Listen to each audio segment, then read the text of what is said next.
Omikron itu bukan virus baru tapi menjadi mutasi dari virus corona gitu ya. Jadi virus corona mutasi. Mutasi ini seperti Delta ya. Namun saat ini ya Omikron ini di beberapa negara ya memang masih diteliti tingkat apakah Omikron ini dia masuk ke golongan variant of concern, di mana memang dia bisa mempengaruhi dari beberapa aspek apa karakteristik virus tersebut.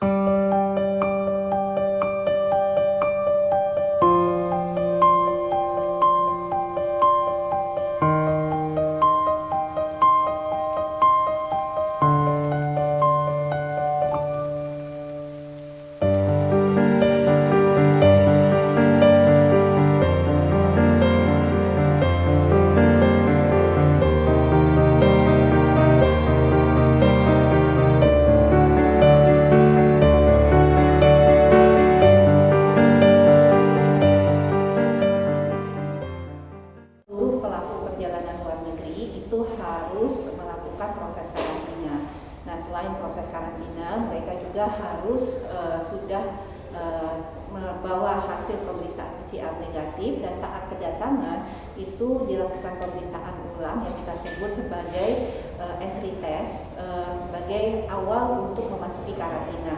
Nah, kita tahu bahwa sesuai dengan surat edaran Satgas ya, karantina di saat ini dilakukan 7 hari. Jadi nanti di hari ke-6 hasil pemeriksaannya harus juga kembali negatif, baru selesai artinya menjalankan karantina.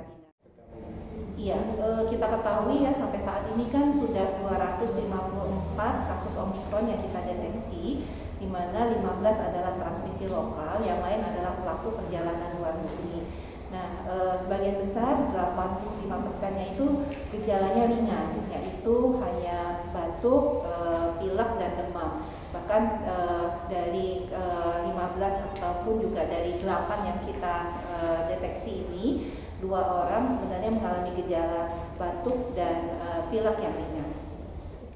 Ini tentunya akan kita evaluasi ya. Sebenarnya dari awal kita sudah menyampaikan bahwa 2 negara tertinggi untuk wisatawan itu dari Turki, dan untuk pelaku perjalanan luar negeri yang PMI itu dari Arab Saudi, dan kita sudah menyampaikan bahwa diharapkan masyarakat Indonesia tidak melakukan perjalanan apalagi berwisata di masa resiko penularan Omikron ini masih sangat tinggi.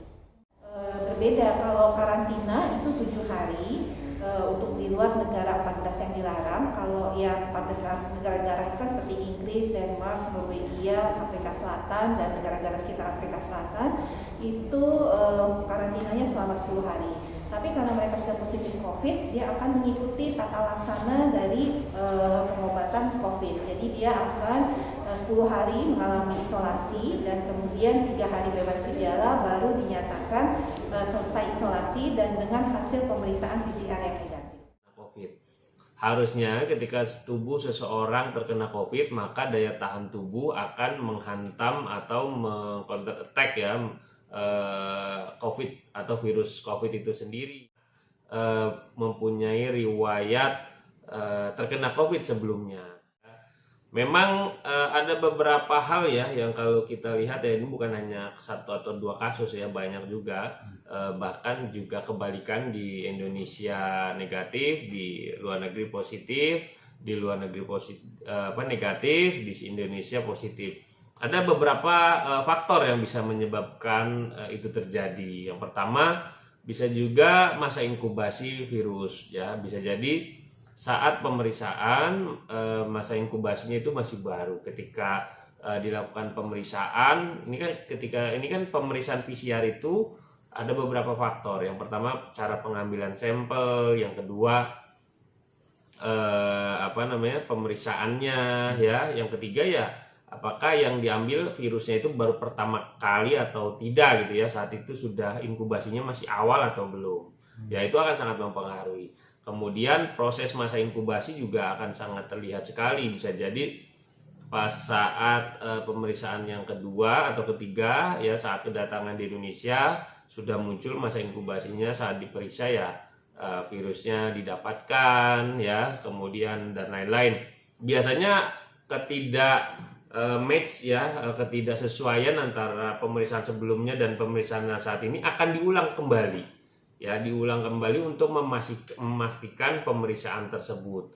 Jadi ketika pemeriksaan itu akan diulang lagi ya, lalu ketika pemeriksaan masih menghasilkan positif ya kemungkinan besar ya memang positif gitu. Jadi beberapa SOP ya terkait dengan pemeriksaan saya rasa sudah ada sistematisnya gitu, karena memang bukan 1-2 kasus gitu, dan beberapa faktor kemungkinan kejadian ini sudah benar-benar diperkirakan bisa terjadi gitu. Kita tidak perlu membandingkan mana yang tingkat lebih akurasi, apakah di luar negeri atau di dalam negeri. Kita tidak perlu membandingkan hal seperti itu gitu. Kita cukup mengulangi dengan melakukan pemeriksaan kembali, dan saya rasa apa yang sudah saat ini pemerintah lakukan untuk melakukan karantina ya, memperpanjang di tengah tingginya kasus Omikron ya, itu sudah tepat ya. Tinggal bagaimana jangan sampai ada celah untuk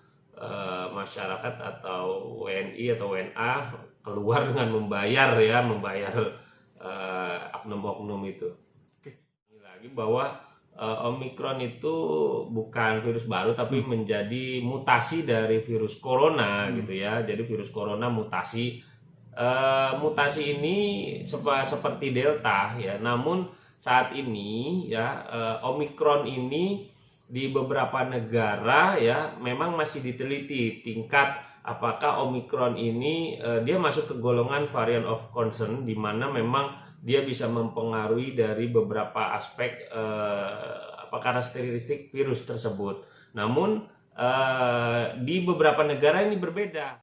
Kemenkes sampaikan bahwa varian Omikron yang sudah ada di Indonesia saat ini dengan vaksin yang sama ya, riwayat vaksin yang sama di penderita pasien yang sudah positif Omikron, dia warga negara Indonesia, itu mempunyai efek samping yang hampir sebagian besar gejalanya ringan.